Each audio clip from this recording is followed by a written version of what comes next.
Hello everyone, I am Parthiban. Welcome to SAP Views. இன்னைக்கு date 3 November 2025. இந்த வீடியோவை afternoon ஒரு 2:45க்கு ரெக்கார்ட் பண்ணிகிட்ருக்கிறேன்.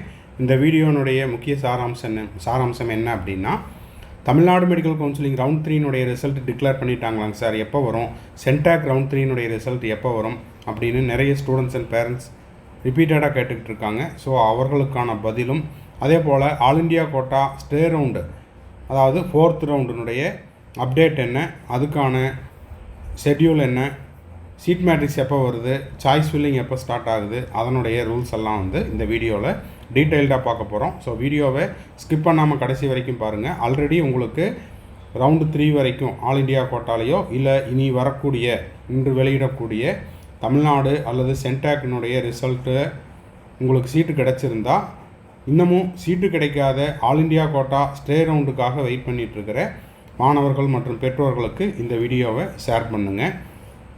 வீடியோக்குள்ளே போகிறதுக்கு முன்னாடி இது வரைக்கும் இந்த வீடியோவை லைக் பண்ணாமல் பார்த்துட்டு இருக்கிறீங்கன்னா மறக்காமல் ஒரு லைக் பட்டனை ப்ரெஸ் பண்ணிட்டு பாருங்கள். எஸ்ஏபி வியூஸ் யூடியூப் சேனலுக்கு இப்போ தான் ஃபஸ்ட் டைம் வந்திருக்கிறீங்க, இன்னமும் சப்ஸ்கிரைப் பண்ணல, பெல் ஐக்கானை கிளிக் பண்ணிவிட்டு பார்த்தீங்கன்னா அடுத்தடுத்தது நம்ம போடுற எல்லா வீடியோஸும் உங்களுக்காக நோட்டிஃபிகேஷனாக வந்துடும். ஸோ மறக்காமல் சப்ஸ்கிரைப் பண்ணிட்டு பாருங்கள். மேற்கொண்டு கவுன்சிலிங் ரெலவெண்ட்டாக பெய்டு சர்வீஸ் தேவைப்படுது, 1-to-1 கவுன்சிலிங் கைடன்ஸ் தேவைப்படுது, ஆர் 1 or 2 டவுட்ஸ் இருக்குது அப்படின்னா ஸ்க்ரீனில் தெரிகிற நம்பருக்கும் இப்போது நான் எழுதுகிற இந்த நம்பருக்கும் நீங்கள் ரெண்டும் ஒரே நம்பர் தான், காண்டாக்ட் பண்ணிவிட்டு உங்களுக்கான டவுட்ஸை த்ரூ பெய்டு சர்வீஸில் கிளாரிஃபை பண்ணிக்கலாம். இப்போது 3/11/2025 மதியம் 2:45 மணி நிலவரப்படி இந்த வீடியோவை ரெக்கார்ட் பண்ணுற இந்த டைம் வரைக்கும் உங்களுக்கு தமிழ்நாடு ரவுண்டு 3னுடைய ப்ரொவிஷனல் அலாட்மெண்ட்டோ அல்லது சென்டாக் ரவுண்ட் 3னுடைய ப்ரொவிஷனல் அலாட்மெண்ட்டோ இன்னமும் வெளியிடப்படவில்லை. ஒன்ஸ் அந்த ரிசல்ட்டு உங்களுக்கு வெளியிடப்பட்டவுடன் அடுத்த செகண்டே நம்ம எஸ்ஏபி வியூஸ் யூடியூப் சேனலில் நம்ம போஸ்ட் பண்ணிடுவோம். ஸோ கீப் வாட்சிங். இப்போது ஆல் இண்டியா கோட்டா ஸ்டே ரவுண்டுக்கான ஷெட்யூல் அப்படிங்கிறது எம்சிசி வெப்சைட்டில் ஆல்ரெடி கொடுத்துட்டாங்க. 4th நவம்பர் 2025 நாளை உங்களுக்கு 4th ரவுண்டினுடைய சீட் மேட்ரிக்ஸ் ஆல் இண்டியா கோட்டாவில் எவ்வளோ சீட்ஸ் இருக்குது அப்படிங்கிறத வெளியிடப்படும். அதுவும் நம்மளுக்கு ஒன்ஸ் அஃபீஷியல் வெப்சைட்டில் வந்த உடனே நம்ம சேனலில் போஸ்ட் பண்ணிடுவோம். ஆல் இண்டியா கோட்டா ஸ்டே ரவுண்டில் டீம்டு யூனிவர்சிட்டியில் எம்பிபிஎஸ்சில் எவ்வளோ சீட் இருக்குது, பிடிஎஸ்சில் எவ்வளோ சீட்ஸ் இருக்குது, கவர்மெண்ட் காலேஜஸில் எவ்வளோ சீட்ஸ் இருக்குது, அதே போல் டென்டலில் எவ்வளோ சீட்ஸ் வேக்கண்ட் இருக்குது அப்படிங்கிற அனைத்து தகவல்களும் உங்களுக்கு ஸ்டே ரவுண்டினுடைய சீட் மேட்ரிக்ஸ் வந்தவுடன் வெளியிடப்படும். அடுத்தது பார்த்திங்கன்னா ரெஜிஸ்ட்ரேஷன் அண்ட் பேமெண்ட். இந்த ஸ்டே ரவுண்டில் ஆல் இண்டியா கோட்டா ஸ்டே ரவுண்டில் உங்களுக்கு ரெஜிஸ்ட்ரேஷன் அப்படிங்கிறது நாளை முதல் 4th November 2025 9th November 2025 12 noon வரைக்கும் அவைலபிளாக இருக்கும். அதுக்கப்புறம் சாய்ஸ் ஃபில்லிங் பார்த்திங்கன்னா 5th நவம்பர் 2025 9th நவம்பர் 2025 வரைக்கும். அதே போல் சாய்ஸ் லாக்கிங் அப்படிங்கிறது உங்களுக்கு available from 4 PM of 9th November 2025 9ஆம் தேதி நவம்பர் மாதம் மாலை 4 மணிலிருந்து இரவு 11:55 வரை நீங்கள் என்ன பண்ணிக்கலாம், சாய்ஸ் லாக்கிங் பண்ணிக்கலாம். சாய்ஸ் ஃபில்லிங் 5ஆம் தேதி November, registration and payment 4th நவம்பர்லேருந்து 9th நவம்பர் வரைக்கும். Result 12 November 2025. இது ஆல் இண்டியா கோட்டாக்கு. சரி, இப்போ இந்த ஆல் இண்டியா கோட்டாவில் யாரெல்லாம் கலந்துக்கலாம் அப்படின்னு பார்த்தீங்கன்னா, இந்த ஆல் இண்டியா கோட்டாவில் round 1, all India quota round 1, all India quota round 2, all India quota round 3, அதே போல் state quota round 1, state quota round 2, state quota round 3. இதில் எல்லாம் நான் கலந்துக்கிட்டேன் சார், எனக்கு சீட் எதுவும் கிடைக்கல அப்படின்ற மாணவர்கள் மட்டும் கலந்து கொள்ளலாம். மறுபடியும் சொல்கிறேன், all India quota round 1, round 2, round 3, state quota round 1, round 2, round 3, அது எந்த ஸ்டேட்டாக இருந்தாலும் நீங்கள் கலந்துக்கிட்டு உங்களுக்கு சீட்டு கிடைக்கல, இல்லை இது வரைக்கும் நான் ரெஜிஸ்ட்ரேஷனே பண்ணல, என் கையில் எந்த சீட்டும் கிடையாது அப்படின்ற மாணவர்கள் ஃபர்ஸ்ட் ரெஜிஸ்ட்ரேஷன் செய்து கொள்ளலாம்.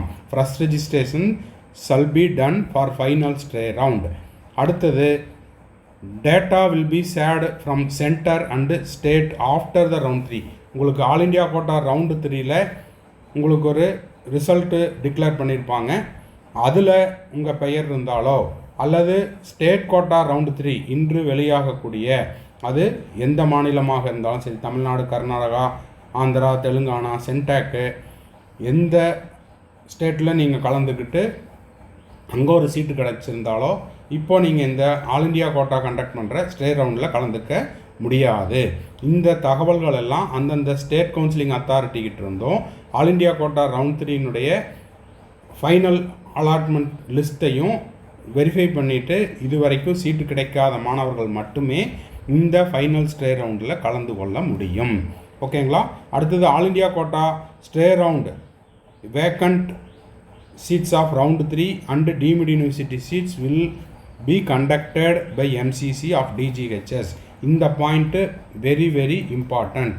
என்ன அப்படின்னா, இன்னமும் ஒரு சிலர், எல்லாத்தையும் சொல்லலை, ஒரு சில ஃபேக் ஏஜென்ட்ஸ் எனக்கு காலேஜில் அவங்கள தெரியும், இல்லைன்னா காலேஜுக்கு நான் மீடியேட்டர் அப்படின்ற மாதிரி ஸ்டூடெண்ட்ஸுக்கிட்டையும் பேரண்ட்ஸுக்கிட்டையும் சொல்லிவிட்டு காலேஜ் கேம்பஸில் நான் அட்மிஷன் போட்டு தரேன் அப்படின்ற மாதிரி நிறைய மாணவர்களும் பெற்றோர்களும் எனக்கே கால் பண்ணி இந்த மாதிரி கேட்குறாங்க சார் அப்படின்னு வெரிஃபிகேஷன் பண்ணிக்கிறாங்க. அந்த மாதிரி யாருனாலையும் உங்களுக்கு காலேஜ் கேம்பஸில் கவுன்சிலிங்கை அவாய்ட் பண்ணிவிட்டு சீட் உங்களுக்கு பிளாக் பண்ணி கொடுக்க முடியாது.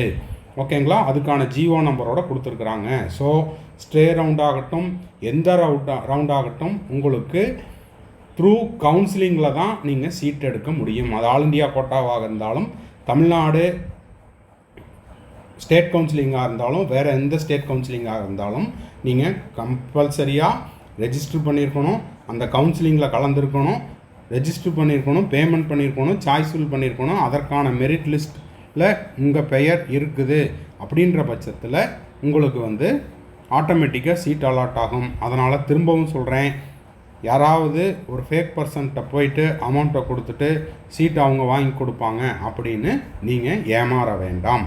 ஓகேங்களா? இது யாரையும் சுட்டி காட்டுவதற்கோ யாரையும் புண்படுத்துவதற்காகவோ கிடையாது. உங்களுக்கு, மாணவர்களுக்கும் பெற்றோர்களுக்கும் ஒரு விழிப்புணர்வை கொடுப்பதற்காக மட்டுமே இந்த வீடியோ.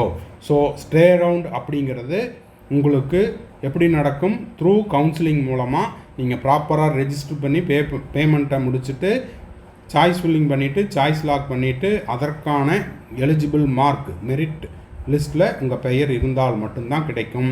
அதனால் கல்லூரி வாயிலாக இந்த 4ஆம் சுற்று இடங்கள் நிரப்பப்பட மாட்டாது. ஓகேங்களா? அதுக்கான ஜிஓ நம்பரோட கொடுத்துருக்குறாங்க. இது உங்களுக்கு இன்ஃபர்மேஷன் புல்லட்டினில் எம்சிசி ரிலீஸ் பண்ண அதில் இருக்குது. நீங்களும் ஒரு டைம் வெரிஃபை பண்ணிக்கலாம். ஓகேங்களா? அடுத்த விஷயம், இந்த ஸ்டே ரவுண்டில் நீங்கள் ஃப்ரெஷ் ரெஜிஸ்ட்ரேஷன் பண்ணிக்கலாம், சாய்ஸ் ஃபில் பண்ணிக்கலாம். சீட் அலாட் ஆயிடுச்சு அப்படின்னா ஒதுக்கப்பட்ட அந்த கல்லூரியில் நீங்கள் போய் ஜாயின் பண்ணணும். ஒன்ஸ் ஜாயின் பண்ணியாச்சுன்னா அங்கேருந்து நீங்கள் ரிசைன் பண்ண முடியாது. ஓகேங்களா? அதே போல் ரீஅலாட்மெண்ட் கிடையாது. அவ்வளோதான். அதையும் மீறி நீங்கள் சீட்டு கிடச்சி போய் சேரலை அப்படின்னா அதற்கான அபராதம் உண்டு. ஃபர்தர் ரவுண்ட்ஸில் கலந்துக்க முடியாது. அது மட்டும் இல்லாமல் அடுத்த ஆண்டு நீங்கள் நீட் தேர்வு எழுத முடியாது. ஓகேங்களா? இதெல்லாம் கருத்தில் கொண்டு யாருக்கு சீட்டு வேணுமோ அவங்க மட்டும் இந்த ஆல் இண்டியா கோட்டா ஸ்டே ரவுண்டில் கலந்துக்குங்க. சும்மா ஜஸ்ட் லைக் தட் நான் போட்டு பார்த்தேன், அப்புறம் எனக்கு சீட்டு கிடச்சிருச்சு, அப்புறம் ஃபீஸ் அதிகமாக இருக்குது, இல்லை டிஸ்டன்ஸ் அதிகமாக இருக்குது, எனக்கு சீட்டு வேண்டாம் அப்படின்னா நீங்கள் இந்த அபராதங்களையும் அதே போல் அடுத்த ஆண்டு நீட் தேர்வு எழுதுவதையும் உங்களுக்கு தடை விதிக்கப்படும். இதெல்லாம் கருத்தில் கொண்டு நீங்கள் இந்த ரவுண்டில் கலந்துக்கலாம். சீட்டே கிடைக்கல சார் அப்படின்றவங்க தாராளமாக கலந்துக்கலாம். ஏற்கனவே சீட்டு கிடைச்சவங்க இந்த ரவுண்டில் கலந்துக்க முடியாது. அதை தான் இங்கே சொல்லியிருக்காங்க. If the seat allotted forfeiture of fees, அதே போல் forfeiture of fees cannot participate in further rounds, அதே போல் கவுன்சிலிங் ஆஃப் இஃப் எனி, அப்புறம் நெக்ஸ்ட் இயர் நீங்கள் நீட் எக்ஸாம் தேர்வு எழுத முடியாது அப்படிங்கிறதையும் உங்களுக்கு இன்ஃபர்மேஷன் புல்லட்டினில் தெளிவாக கொடுத்துருக்காங்க. நீங்களும் ஒரு டைம் படித்துக்கொள்ளலாம். ஸோ இந்த வீடியோ உங்களுக்கு யூஸ்ஃபுல்லாக இருந்துச்சுன்னா மறக்காமல் லைக் பண்ணுங்கள், சப்ஸ்கிரைப் பண்ணுங்கள், ஷேர் பண்ணுங்கள். இது வரைக்கும் சேனலை சப்ஸ்கிரைப் பண்ணாதவங்க சப்ஸ்கிரைப் பண்ணிவிட்டு பெல் ஐக்கானை கிளிக் பண்ணி வச்சுட்டிங்கன்னா செக்யூரிட்டி டெபாசிட் ரீஃபண்ட் ஆகிற அந்த கடைசி நாள் வரைக்கும் நம்ம போடுற எல்லா வீடியோஸும் உங்களுக்கு நோட்டிஃபிகேஷனாக வந்துடும். மேற்கொண்டு கவுன்சிலிங் ரெலவெண்ட்டாக பெய்டு சர்வீஸ் தேவைப்படுது, 1-to-1 கவுன்சிலிங் கைடன்ஸ் தேவைப்படுது, ஆர் 1 or 2 டவுட்ஸ் இருக்குது அப்படின்னா ஸ்க்ரீனில் தெரிகிற என்னோடய நம்பருக்கு நீங்கள் காண்டாக்ட் பண்ணிவிட்டு உங்களுக்கான டவுட்ஸை த்ரூ பெய்டு சர்வீஸில் கிளாரிஃபை பண்ணிக்கலாம். தேங்க்ஸ் ஃபார் வாட்சிங். பாய், see you, have a nice day.